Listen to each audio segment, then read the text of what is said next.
visualizar la pantalla.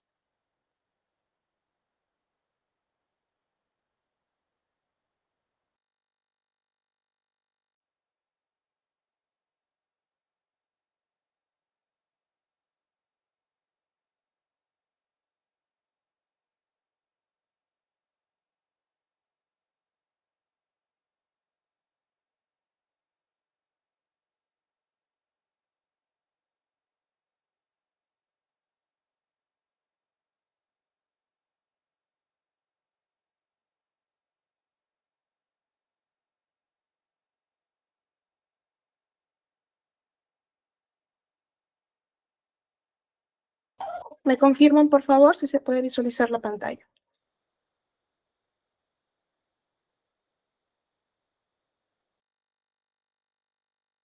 Se ve, doctora.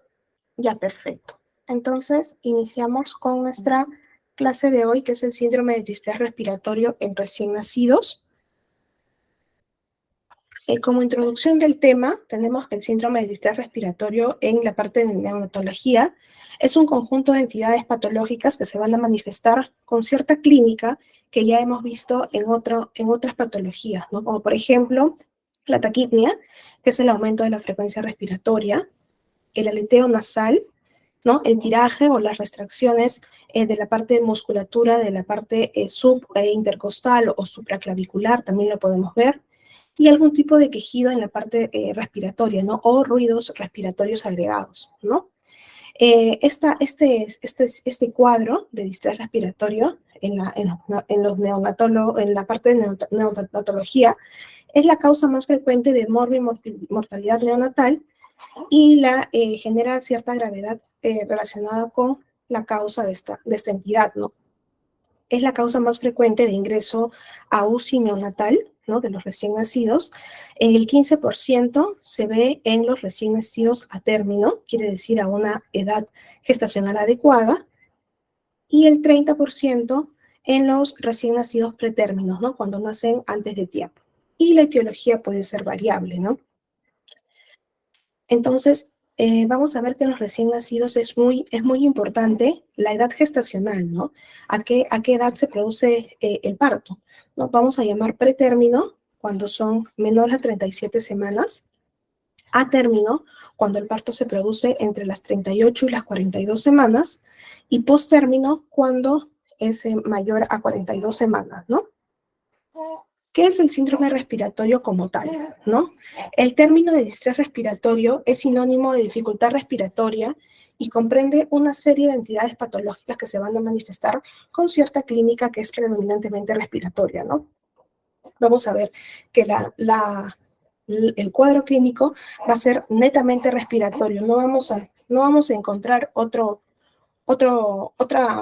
clínica fuera de la parte de la vía respiratoria. Entonces, la etiología depende mucho de la edad gestacional, como les mencionaba, ¿no? En el recién nacido pretérmino, la causa de este distrés respiratorio va a ser la enfermedad de membrana hialina, o también se llama el distrés respiratorio por déficit de surfactante. Esa es la causa principal en recién nacidos pretérmino. A diferencia de las causas de distrés respiratorio en los recién nacidos a término. Aquí las causas pueden ser de diverso origen, ¿no? Por ejemplo, las causas respiratorias es la taquipnea transitoria del recién nacido, que es la más frecuente, que es la que vamos a ver en la clase de hoy, y el SAM, o síndrome de aspiración meconial, ¿no? Son las dos etiologías más comunes del distrés respiratorio en recién nacidos a término. Luego encontramos otras causas, ¿no? Pero en la parte respiratoria como tal, son las dos principales que vamos a ver en esta clase. Aquí vemos un cuadro de diagnóstico diferencial, ¿no? De lo que es el distrés respiratorio, donde vamos a poder comparar la taquipnea transitoria del recién nacido y el síndrome de aspiración meconial, ¿no? Está asociado a muchos factores de riesgo. Vamos a ver que, por ejemplo, la cesárea es un factor de riesgo para que se presente este tipo de patologías, ¿no? La edad gestacional, como ya lo había mencionado, ¿no? Por ejemplo, que la madre sea una gestante diabética, ¿no? O que tenga diabetes gestacional. un antecedente muy importante en la presencia de este cuadro, ¿no? Y el síndrome de aspiración meconial, por ejemplo, está muy asociado a la posmadurez, o sea, los recién nacidos post-término, ¿no? Cuando está más de 42 semanas, está muy asociado a eso. Luego vamos a ver ya qué vamos a encontrar como cuadro clínico, ¿no? Y qué otras alteraciones. Ahí podemos ver específicamente cuáles son los factores de riesgo que están asociados a cada patología respiratoria, ¿no? Por ejemplo, vemos en la taquimia transitoria, la cesárea es uno de los factores de riesgo principales, ¿no? Por ejemplo, que la madre haya sido sometida a sedación o algún tipo de medicación, ¿no? Y la diabetes gestacional.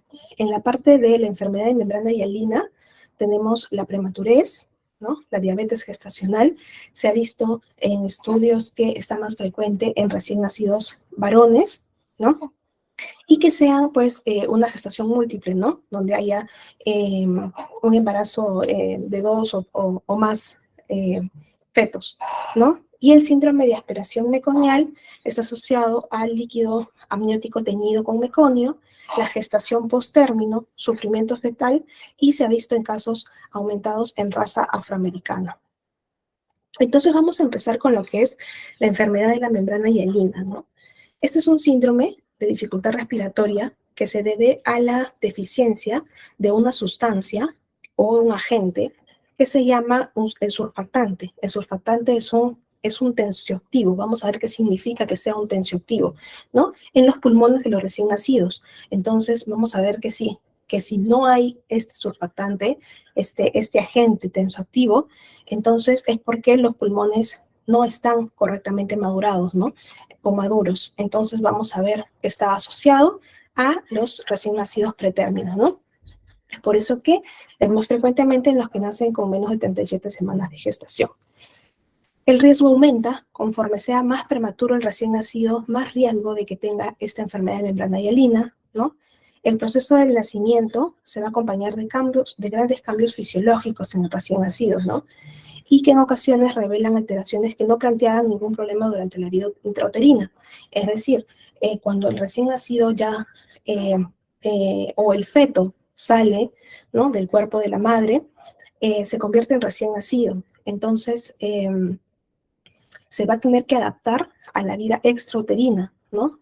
Dentro del útero, el recién nacido no requería los pulmones, ¿no? Porque el intercambio de oxígeno se hacía mediante otro medio, ¿no? Entonces, al hacer un intercambio gaseoso de oxígeno y CO2 con el medio ambiente, es donde nos vamos a dar cuenta que probablemente hayan habido este tipo de problemas intrauterinos y pues no se notan hasta el nacimiento, ¿no? En lo que es la etiología, no hay producción de cantidades adecuadas del agente tensioactivo, ¿no? Hasta etapas relativamente tardías de la gestación, hasta las 34 o 36 semanas aproximadamente, ¿no? Por lo tanto, el riesgo del síndrome de dificultad respiratoria va a aumentar cuando mayor sea la prematurez en los recién nacidos. Otros riesgos incluyen, por ejemplo, los embarazos múltiples. ¿Por qué? Porque aquí el agente surfactante se puede desarrollar en un feto y no en el otro, ¿no? Entonces, esto es un riesgo también de los embarazos múltiples.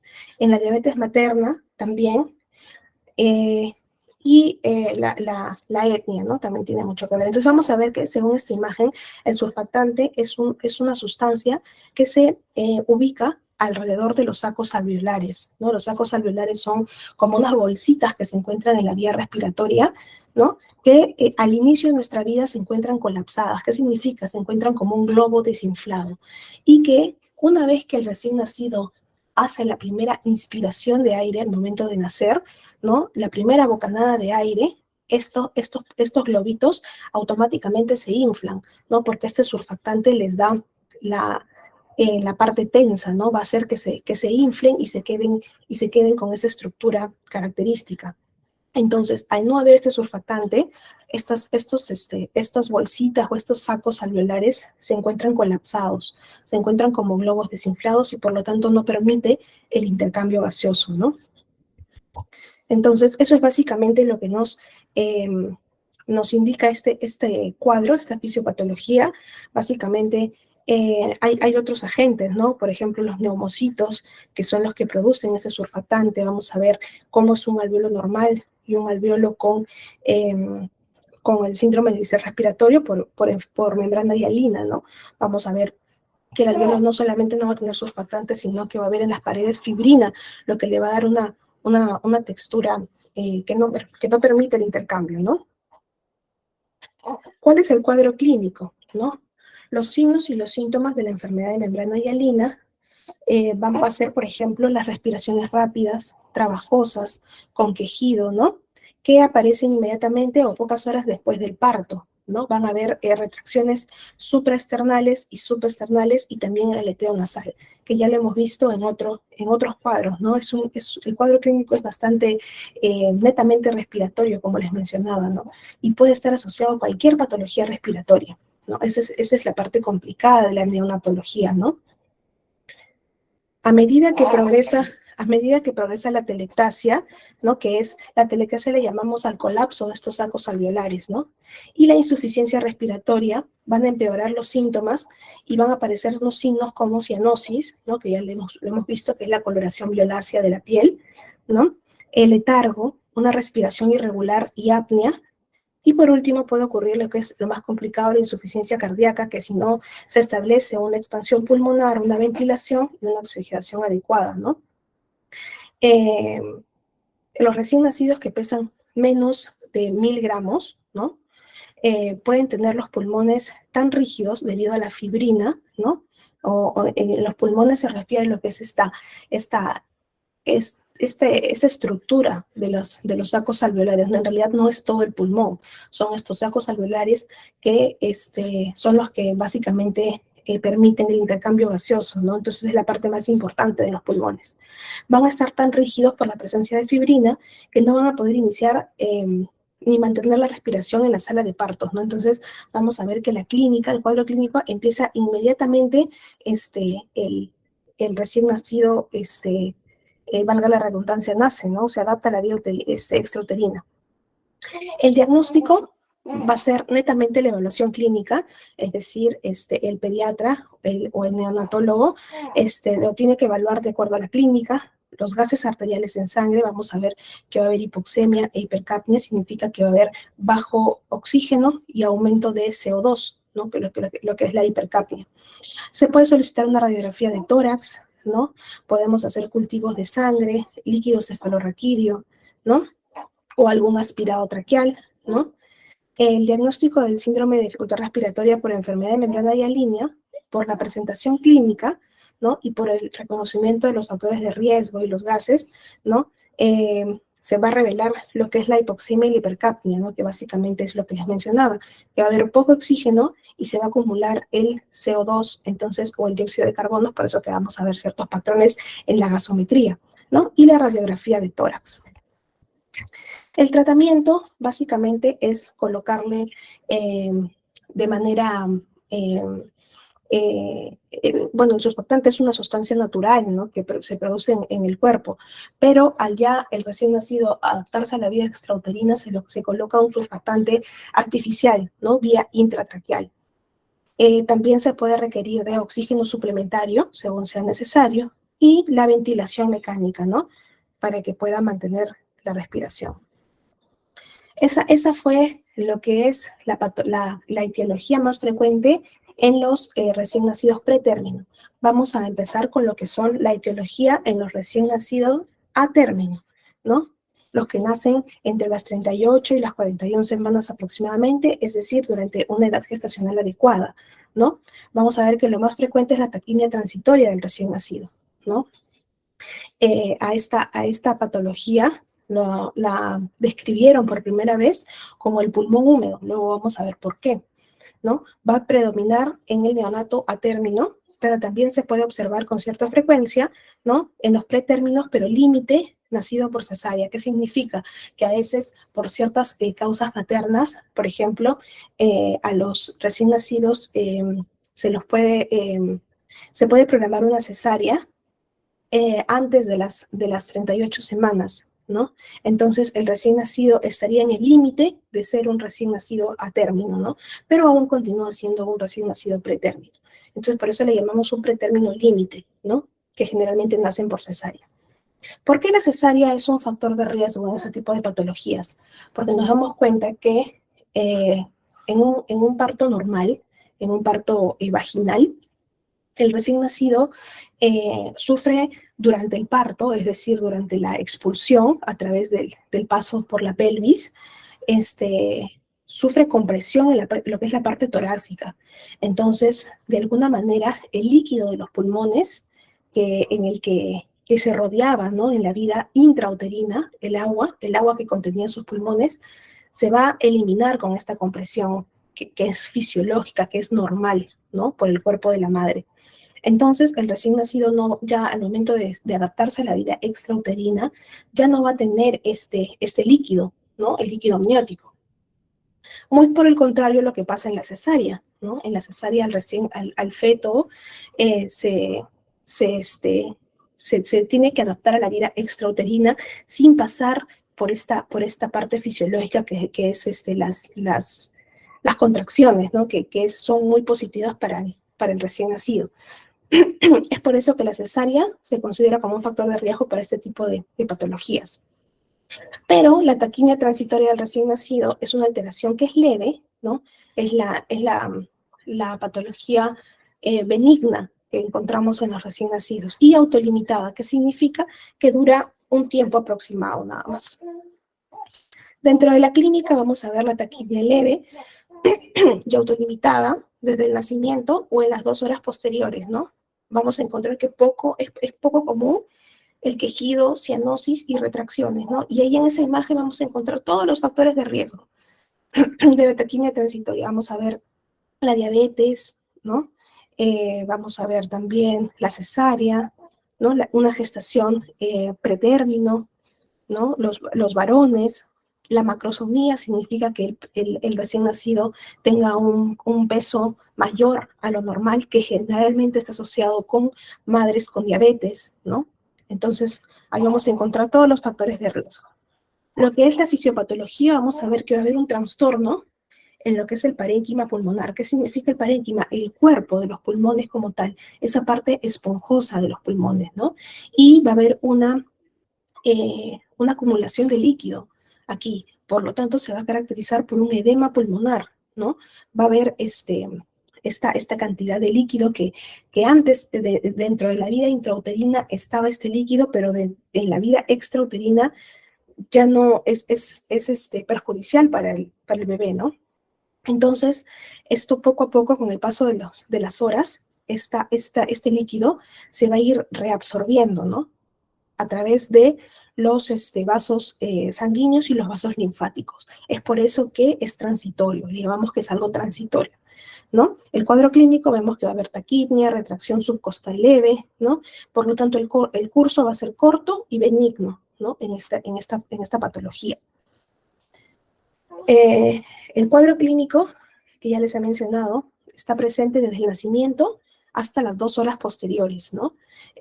Lo característico de este cuadro es que la taquipnia, es decir, la frecuencia respiratoria, puede llegar de 100 a 120 respiraciones por minuto, ¿no?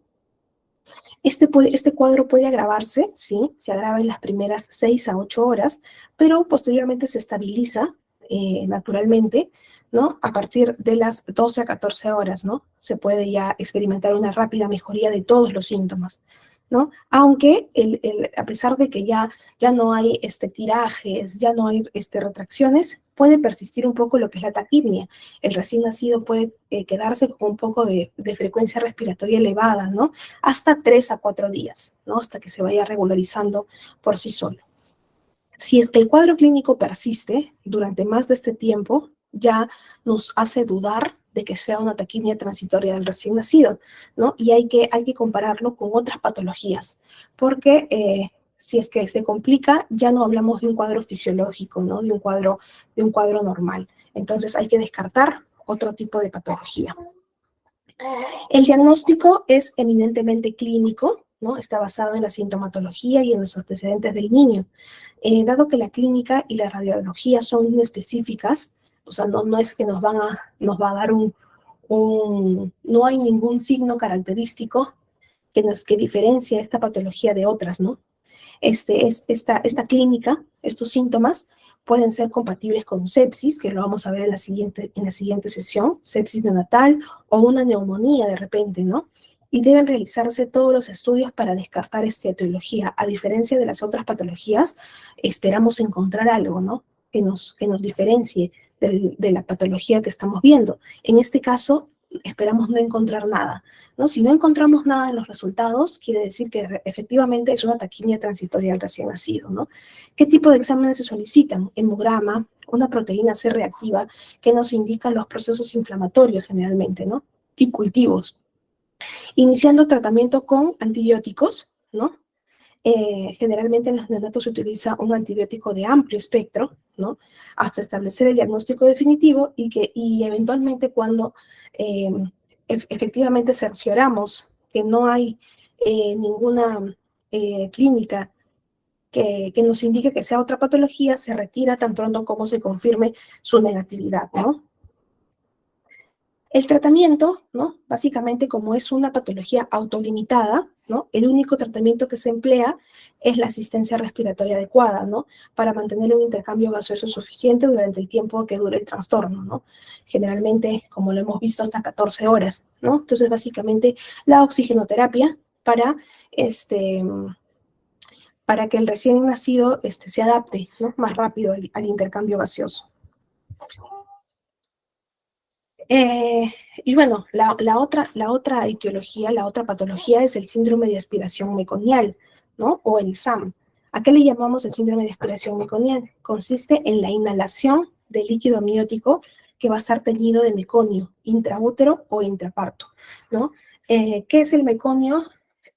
Son las heces del recién nacido, ¿no? Cuando el recién nacido defeca en lo que es dentro del útero, ¿no? Que normalmente no es así, ¿no? Representa el 3% de los casos de distrés respiratorio neonatal y su incidencia disminuye a medida que mejora la atención obstétrica y los cuidados inmediatos del recién nacido, ¿no?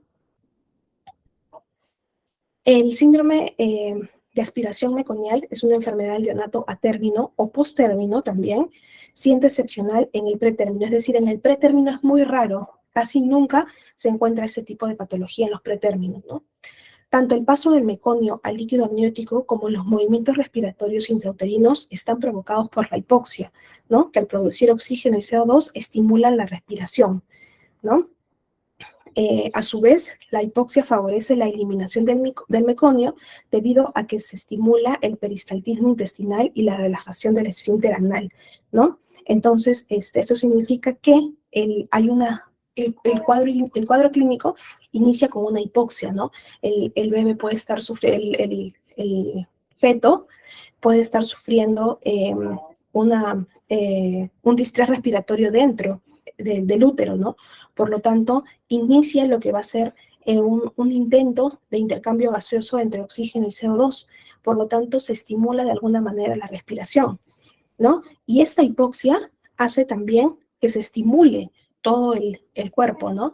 Y se va a generar en la parte intestinal lo que es el peristaltismo y se relaja el esfínter anal, por lo tanto, el feto defeca, ¿no? Dentro del útero, y a eso se le llama meconio, ¿no? Entonces, el líquido amniótico va a estar teñido de meconio. Por eso que en los partos, el líquido amniótico nace de color verdoso, ¿no? Eso no es normal, es patológico, ¿no? No siempre los recién nacidos aspiran este meconio, valga la redundancia, ¿no? A veces simplemente, pues, ocurrió la relajación del esfínter, pero el bebé no lo aspiró en la vida intrauterina, ¿no? Entonces, a veces puede ocurrir eso. Pero cuando pasa la aspiración, cuando él intenta hacer una respiración en el útero, es que ocurre esta patología, ¿no?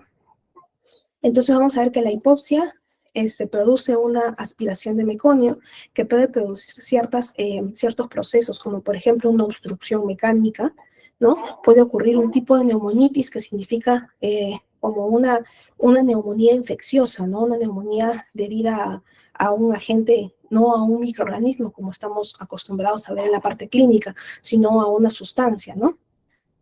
y también se inactiva el surfactante. Entonces, estos dos procesos, tanto la neumonitis como la inactivación del surfactante, lo que van a producir son atelectasias, que significa que los alvéolos, como vimos en el cuadro clínico anterior, en la patología anterior, se van a colapsar. Entonces, al colapsarse, va a haber una insuficiencia respiratoria, ¿no? Que va a ser bien característica. El síndrome incluye un espectro amplio de enfermedades respiratorias que van desde el distrés respiratorio leve hasta una enfermedad de carácter severa, ¿no? Que puede generar en algunos casos la muerte de los recién nacidos, ¿no? A pesar de que se les administra un tratamiento correcto. Se caracteriza por la presencia de un distrés respiratorio intenso, precoz y progresivo, con taquipnia, retracciones, una expiración prolongada, va a haber hipoxemia, ¿no? En un neonato que presenta en el parto, pues vemos que las uñas, el cabello y el cordón umbilical salen teñidos de verde, ¿no? Que es el verde característico del meconio. El diagnóstico debe sospecharse inmediatamente ante un distrés respiratorio de comienzo precoz en un recién nacido que se observa pues que viene impregnado de meconio, ¿no? Inmediatamente, si nosotros vemos a un recién nacido que viene con líquido amniótico meconial, ¿no? Y la piel, el cordón, las uñas, el cabello están teñidos y aparte el recién nacido hace un distrés respiratorio, inmediatamente nuestro primer diagnóstico debe ser el síndrome de aspiración meconial, ¿no? El tratamiento debe evitarse la ventilación pulmonar antes de realizar una aspiración traqueal, ¿no? En la primera maniobra, la primera maniobra que debemos hacer es la aspiración traqueal, ¿no? Para tratar de desobstruir, ¿no? O liberar la vía aérea del recién nacido con este líquido amniótico meconial, ¿no? Y luego se inicia lo que es la ventilación pulmonar. El tratamiento básicamente debe estar dirigido a mantener una saturación de oxígeno entre el 85 y el 95% del recién nacido para evitar secuelas, sobre todo neurológicas, ¿no? En los casos de meconio a nivel broncoalveolar, debe ser aconsejable el lavado bronquial, ¿no? Esto ya se evalúa, pues, con un cultivo de líquido bronquialveolar, ¿no? Entonces, básicamente se hace un lavado y se utiliza una cantidad de surfactante que se diluye en otra de suero salino fisiológico, ¿no? Entonces, ¿cuál sería el tratamiento? El tratamiento básicamente es realizar el TEP, ¿no? Que es el triángulo de evaluación pediátrica, ¿no? Vemos el estado del niño y aquí el manejo va a ser de acuerdo a si está deprimido, ¿no? Si es que encontramos apnea o una frecuencia cardíaca mayor a 100 latidos por minuto, ¿no? Un recién nacido hipotónico, ¿no? Que no tiene reactividad muscular, o un recién nacido vigoroso, ¿no? La frecuencia cardíaca mayor a 100 latidos por minuto, el esfuerzo respiratorio es espontáneo, tiene buen tono, ¿no? Entonces, en el caso de que el recién nacido sea vigoroso, entonces podemos deducir que no ha habido una aspiración de líquido meconial como tal, ¿no? Si bien es cierto, ha estado en contacto con el meconio, pero no ha habido una aspiración, no ha habido un ingreso de este líquido a la vía respiratoria como tal. Por lo tanto, nuestra actitud debe ser expectante, que significa que debemos mantenerlo en observación, ¿no? Por lo contrario, cuando ocurre que el recién nacido está deprimido, está hipotónico, ¿no? Inmediatamente hacemos el despejar la vía aérea, ¿no? Aspirando, y la intubación endotraqueal inmediata para mantener una saturación adecuada. Bien, entonces he tratado de cubrir las patologías más frecuentes en la parte de neonatología. Entonces, los escucho, los leo si hay alguna pregunta, algún aporte. A ver, he visto que han estado comentando en el chat.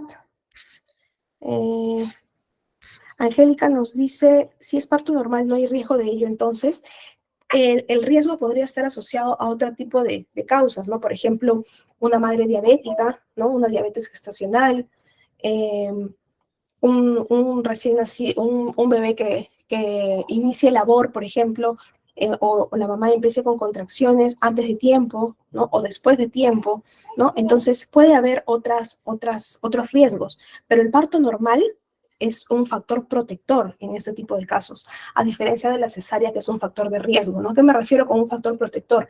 Que si nuestro niño, por ejemplo, en el embarazo, por ejemplo, no hay riesgo de diabetes, no hay riesgo de otras causas, si yo tengo un parto normal, me aseguro de alguna manera que mi bebé pues no va a sufrir de una taquimia transitoria del recién nacido. No me asegura que no va a haber un síndrome de aspiración meconial, ¿no? Puede ser que el bebé sea post-término y de alguna manera defecó en la vía intrauterina y eh, defecó en el útero y lo aspiró, ¿no? Entonces, si nos damos cuenta, el parto normal protege de algunas patologías, pero no de otras, ¿no?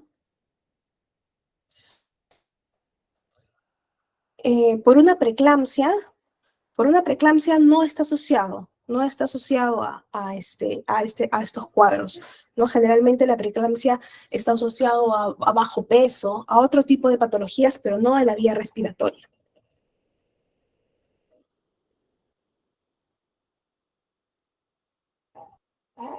A ver, nos dice Javiera, ¿cómo afecta la diabetes en la fisiopatología respiratoria del neonato?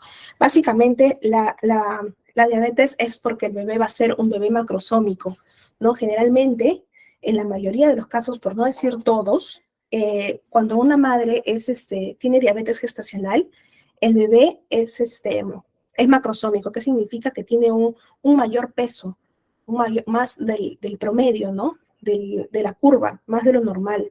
Entonces, el bebé le va a costar de alguna manera adaptarse a la vida extrauterina. Y nos damos cuenta en los recién nacidos que hay una desadaptación a este proceso eh, justamente por la vía respiratoria, no más que otra vía, ¿no? Es por eso que siempre en los partos estamos tan expectantes del primer llanto, ¿no? El primer llanto significa que ya dio su bocanada de aire, ¿no? Entonces es por eso que la vía respiratoria es la vía que nos indica que el bebé se está adaptando o no a la vida extrauterina. Es por eso que afecta la diabetes directamente sobre el bebé, ¿no? No es que la patología como tal tenga que ver en la respiración, sino que afecta en el peso del bebé. ¿Hay alguna otra pregunta, algún aporte de repente?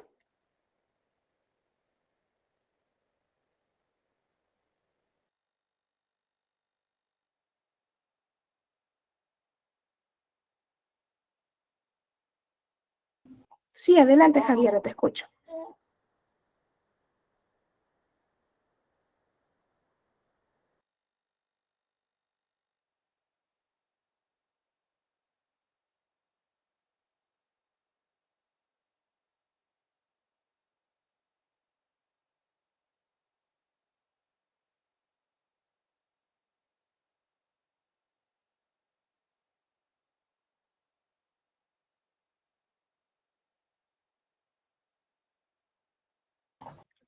La taquimia transitoria es no patológica y el tratamiento es solo oxigenoterapia.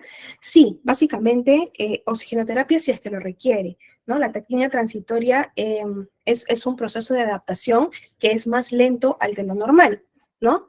Entonces, no se administra ningún medicamento. Básicamente, la única maniobra es administrar oxígeno si es que el recién nacido lo requiere. Si no, es solamente una conducta de soporte. Vamos viendo al recién nacido, observándolo, ¿no? Y viendo si requiere este oxígeno o no.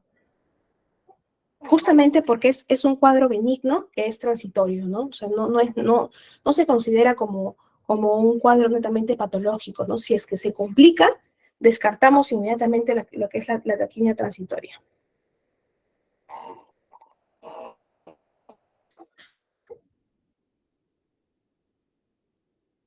Saraí nos dice, no todos los bebés con síndrome respiratorio se va a la UCI, puede recibir oxígeno a través del CPAP. Sí, correcto. Ya el mecanismo de oxigenación de la mecánica ventilatoria es bastante complejo, ¿no? Es bastante complejo dentro de la UCIN, lo que es la UCI neonatal, ¿no?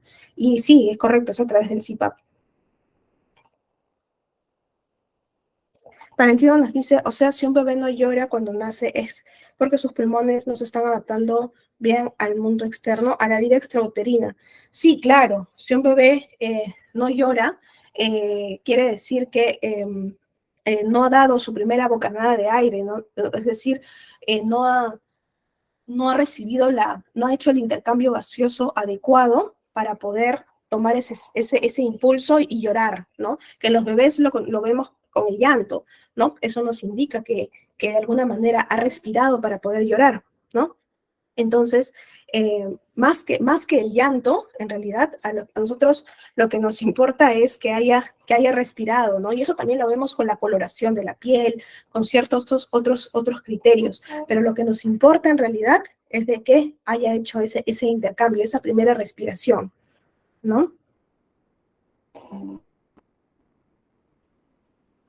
De nada, Javiera. Marilyn, ¿qué antibióticos de amplio espectro se administra? En una taquimia transitoria no se administra antibióticos. No, no, no se administra ningún medicamento, solamente soporte y oxigenoterapia. ¿Dice algún antibiótico? No. El único tratamiento es emplear la asistencia respiratoria adecuada, ¿no? Para mantener un intercambio gaseoso. No se utiliza ningún medicamento. No es un manejo con medicamentos, no es un manejo expectante a brindarle la asistencia ventilatoria.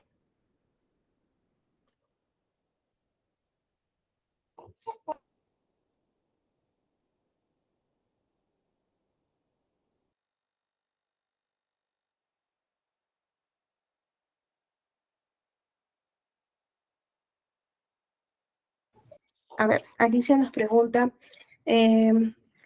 ¿cómo saber si la mamá está gestando y es a término y pierde líquido amniótico verduzco? ¿Cuánto tiempo tengo para que pueda sacar o ser cesareada la madre y que no tenga riesgo de aspiración o que haya aspirado el meconio del bebé y que pueda quedar con secuelas el bebé? ¿Cuánto tiempo en realidad cuando la mamá rompe fuente, entre comillas, ¿no? Porque no es el término adecuado, sino el término es pérdida de líquido amniótico por la vagina, ¿no? Cuando hay pérdida de líquido amniótico y nos damos cuenta que este líquido es meconial, o sea, es verde, es una indicación de cesárea de emergencia. Es decir, que ni siquiera se le da el chance por vía vaginal. O no debería. En algunas instituciones, cuando al bebé le hacen un monitoreo fetal, es decir, le colocan como como un Doppler, ¿no? Para hacer un monitoreo, lo colocan en la barriga de la mamá para ver las contracciones, para ver cómo está la frecuencia cardíaca del bebé. Y vemos que no hay ningún distrés, ¿no? O que el bebé esté haciendo lo que llamamos sufrimiento fetal, es decir, que no esté afectando la frecuencia cardíaca o hay alguna alteración en el bebé, se le puede dar chance por parto vaginal, ¿no? Pero la norma nos dice que el líquido amniótico, la pérdida de líquido amniótico verduzca, ¿no? Teñida de meconio, es indicación de cesárea de emergencia. Entonces, en realidad, no se debería esperar, ¿no? No se debería esperar para poder sacar al bebé.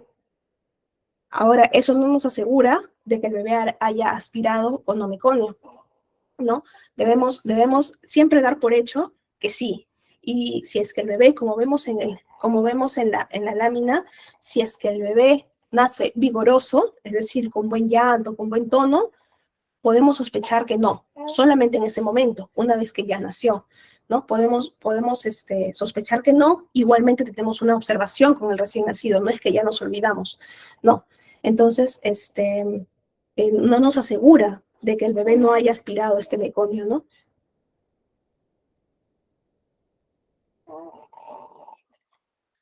Mónica nos pregunta, buenas noches, doctora, ¿es malo cuando no lloran y podría haber algún problema cuando sean grandes?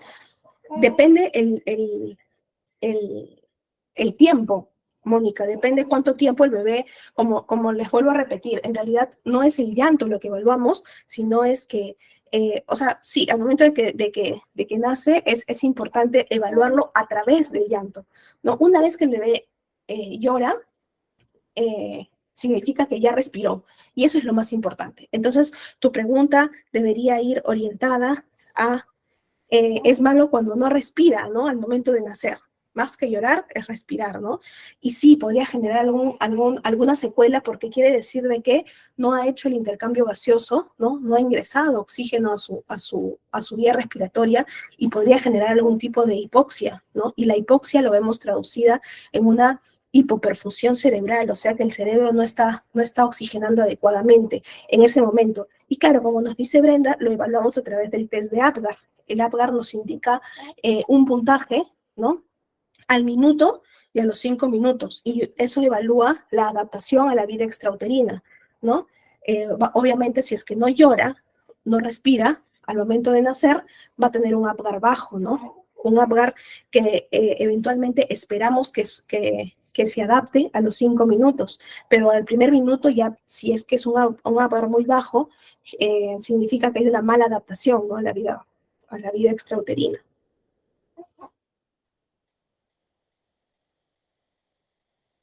Valentino nos dice, ¿cuál es la probabilidad de que un bebé en estado de gestación pueda defecar dentro del útero y pueda ser afectado por el meconio? La probabilidad depende de cuántos controles haya tenido la mamá, depende de cuántos factores de riesgo tenga la mamá, depende si la mamá ha llevado todos sus exámenes de laboratorio, por ejemplo, si es que no ha tenido complicaciones durante la gestación, ¿no? Entonces, como les digo, hay varios factores de riesgo que condicionan, porque no es la misma gestación en todas las mujeres, ¿no? Sabemos que las mujeres no tenemos las mismas condiciones de gestación, ¿no? A pesar de que de repente todas llevemos el control, no todas vamos a tener una diabetes gestacional, por ejemplo, ¿no? Entonces, eso indica mucho la probabilidad de que el bebé pueda sufrir ese tipo de patologías, ¿no?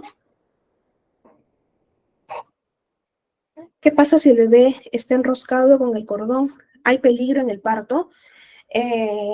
Sí, en realidad depende de cuántas vueltas está dando el cordón, ¿no? Cuando el cordón está alrededor del cuello y solo tiene una vuelta, generalmente no genera ningún tipo de riesgo para el bebé y se le puede dar chance por parto vaginal, ¿no? Un parto normal.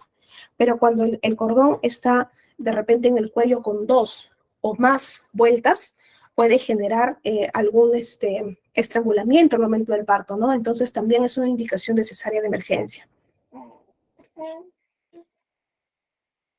Valentino nos dice, entonces se podría decir que la probabilidad es regular o casi alta. Se podría decir si es una mamá mal controlada, se podría decir si es que es un bebé grande, se podría decir en esas condiciones puede ser una probabilidad alta. ¿Por qué? Porque hay más riesgo, lo que hablamos es de probabilidad de que el bebé haga hipoxemia en la vida intrauterina.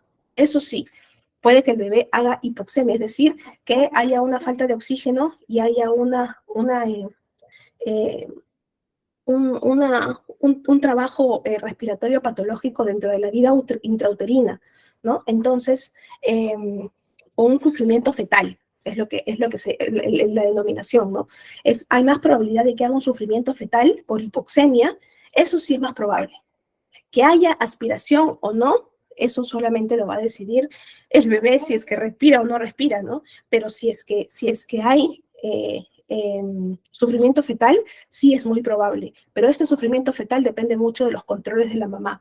Entonces, no podría decirte, evaluando simplemente si está gestando, si es que hay riesgo o probabilidad o no. ¿No? Hay muchos factores que determinan esto. Listo, Valentino. ¿Alguna otra pregunta?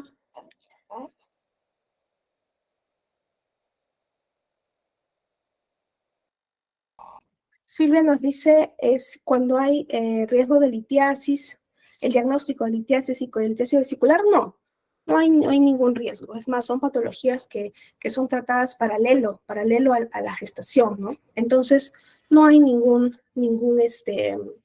riesgo en este caso.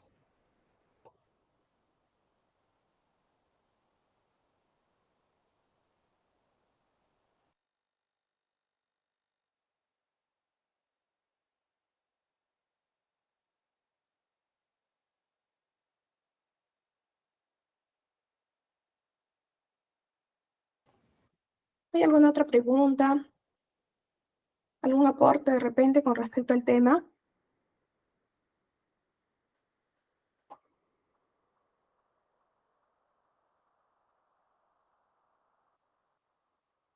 Saraí nos pregunta, cuando no se aspira bien al bebé en el momento de nacer, ello genera una congestión nasal y puede subir alguna neumonía. Eh, lo que puede ocurrir, por ejemplo, es que hay una neumonía cuando hay líquido meconial contaminado, ¿no? En este caso contaminado por meconio, por ejemplo. Ahí sí puede generar una neumonía, ¿no? Eventualmente, si ustedes, para los que somos mamás, nos vamos a dar cuenta de que los bebés, cuando se están adaptando las primeras horas, incluso hasta el primer mes, vamos a ver que el bebé tiene mucha congestión nasal, ¿no? Mucho moquito, ¿no? Y esto es porque de alguna manera, fisiológicamente o de manera natural, el bebé va expulsando el líquido amniótico del que ha estado rodeada, ¿no? O sea, 9 meses ha estado flotando en agua, ¿no? Entonces, el bebé de alguna manera va a ir liberando o expulsando este líquido, que es un líquido limpio, ¿no? Es un líquido que no tiene ningún, o no debería tener ningún microorganismo, ¿no? Entonces, bajo esas condiciones, el bebé fisiológicamente lo va expulsando, ¿no? Cuando no es así, ¿no? Cuando el bebé aspira este líquido contaminado, puede generar una neumonía. ¿Es importante hacernos la ecografía Doppler? Sí, la ecografía Doppler es una de las ecografías dentro del control de la gestante porque descarta el riesgo de padecer preeclampsia, ¿no? Dentro de todo el proceso de gestación, ¿no? Entonces, me parece que está indicada a las 28 semanas. Se debe hacer a las 28 semanas. Así como hay una ecografía cromosómica, ¿no? Para descartar patologías cromosómicas, que se indica entre la 11ª y la 14 semanas, la Doppler se realiza a las 28 semanas y es para descartar preeclampsia.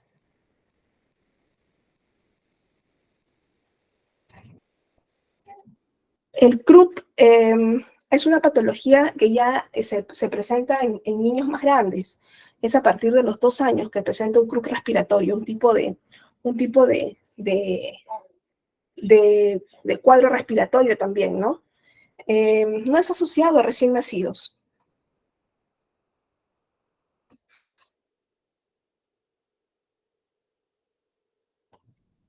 Aunque igual puede en niños de repente que estén en contacto con recién nacidos, que estén en contacto con niños mayores, probablemente se puedan contagiar, ¿no?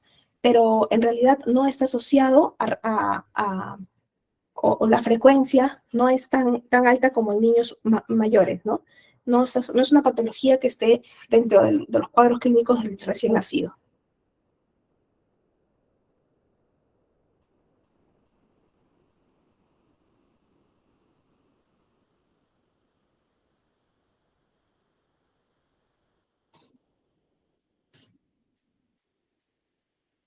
¿Hay alguna otra pregunta?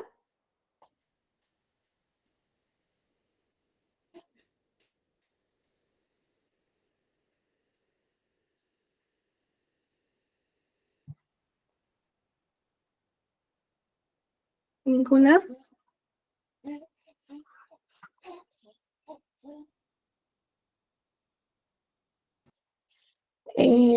¿Cómo es eso de la ecografía Doppler? La ecografía Doppler evalúa lo que son las arterias uterinas. Se mide la presión que hay en las arterias uterinas a través del ecógrafo, ¿no? Entonces, al hacer esta ecografía, nosotros vemos que no va a haber una hipertensión, entre comillas, en las arterias uterinas a través de esta ecografía. Entonces descartamos la presencia de preeclampsia, ¿no? O el riesgo de que la gestante tenga preeclampsia, ¿no? Para eso sirve esa ecografía Doppler. Y ese es el proceso. Se evalúa el latido y la tensión que ejerce las arterias uterinas. Básicamente esa es la estructura que se evalúa. Más que al bebé. En el bebé no se ve, ¿no? La ecografía evalúa a la mamá, lo que son las arterias de la mamá.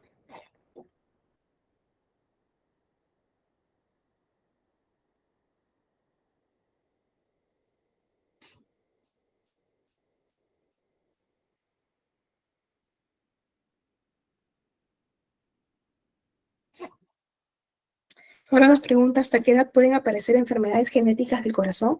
Generalmente las enfermedades genéticas eh, se pueden ir evaluando en todo el proceso de la gestación, ¿no? Lo que vamos a descartar son ciertas patologías cromosómicas, ¿no? Que se evalúan entre las 11 y las 14 semanas. Ahí hablamos de eh, eh, un rango, ¿no? Para descartar enfermedades cromosómicas, como lo más conocido, el síndrome de Down, ¿no? Entonces, durante la gestación, aquí evaluamos, descartamos que el bebé no tenga ese tipo de patologías.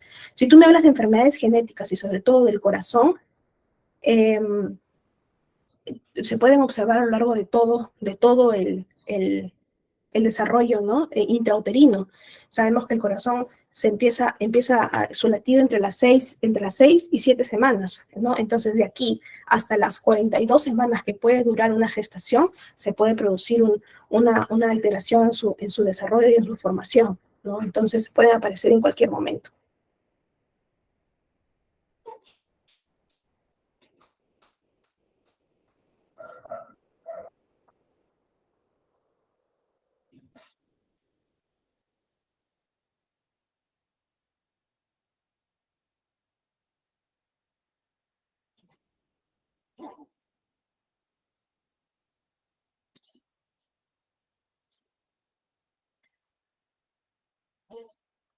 ¿Alguna otra pregunta para dar por culminada nuestra clase de hoy? Si es que no hay otra pregunta, otra consulta, algún aporte.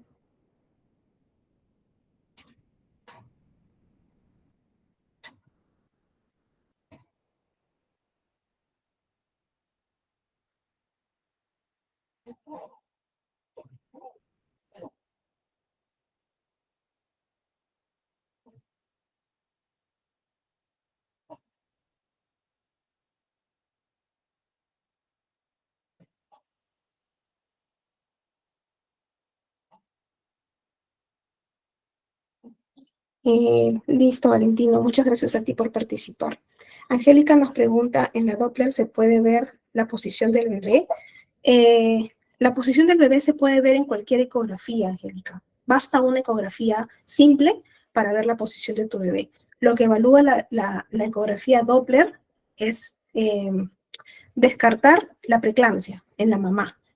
Entonces, durante todo el proceso de gestación, la ecografía Doppler es la única que evalúa solo a la mamá. El resto de ecografías es para ver al bebé.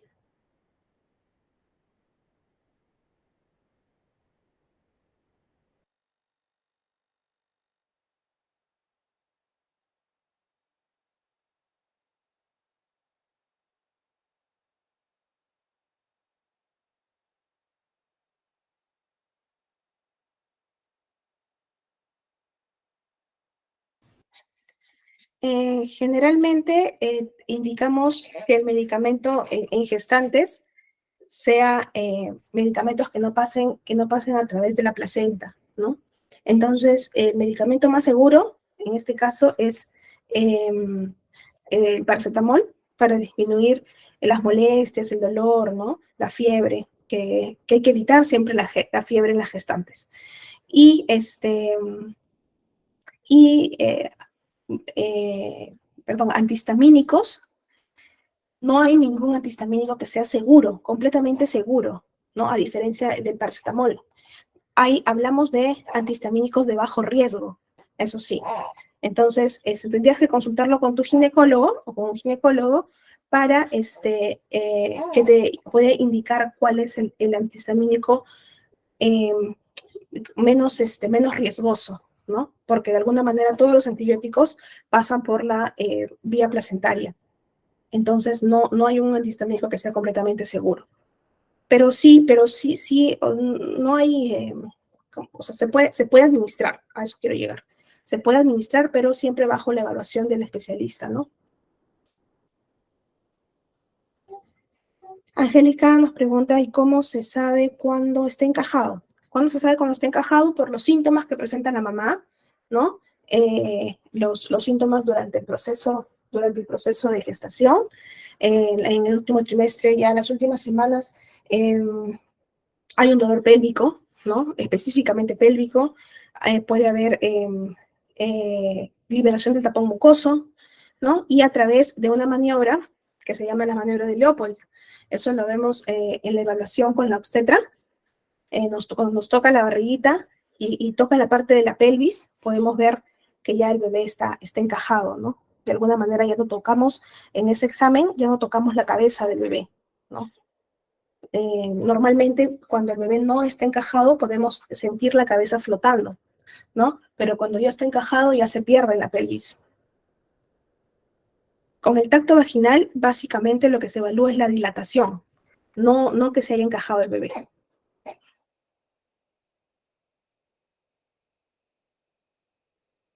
Marilyn nos dice, ¿qué dosis de surfactantes se le administra al neonato si se la diagnosticó membrana hialina? Depende mucho del peso, Marilyn. Depende del peso. Brenda nos dice, ¿las enfermedades que ha mencionado son curables o solo tratables? Son curables, son enfermedades que se producen en la adaptación, ¿no? a la vida extrauterina y según el tratamiento oportuno, ¿no? Y el tratamiento adecuado, por ejemplo, el uso de antibióticos si es que lo requiere la patología, ¿no? Y un correcto seguimiento, un correcto control, no genera ninguna secuela o no debería generar ninguna secuela respiratoria, ¿no? Generalmente son patologías que se tratan y se curan, ¿no? Conforme va creciendo el bebé y va desarrollando sobre todo la vía respiratoria, se van desapareciendo los síntomas.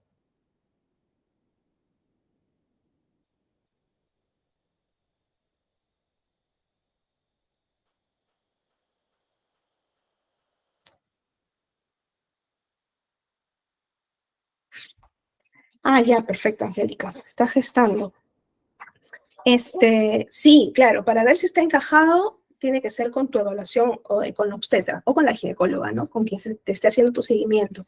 Entonces, si quieres saber si va a ser parto normal o parto por cesárea, primero hay que ver que no tengas factores de riesgo para programarte una cesárea, ¿no? Por ejemplo, de repente tu bebé es muy grande, entonces se programa una cesárea. Pero si no es así, generalmente en el último trimestre, en las últimas semanas, te van a hacer esta maniobra para ver si es que tu bebé está encajado o no. Generalmente eso lo hacen en las últimas semanas.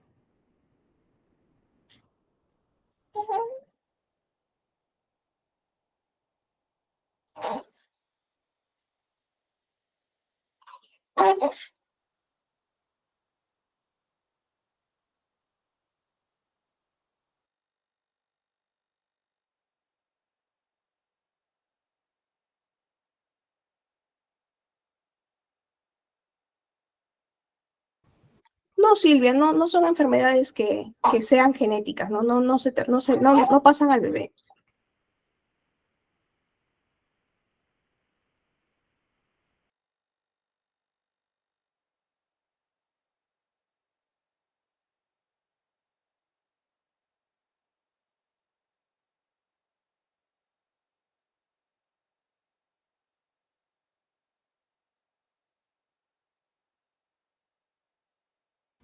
Bien, si no hay otras consultas, aquí nos quedamos por la clase de hoy. Les agradezco a todos inmensamente por entender el tema de la cámara, por participar y por estar presentes en la clase de hoy. Conmigo hasta la siguiente sesión. Muchas gracias a todos.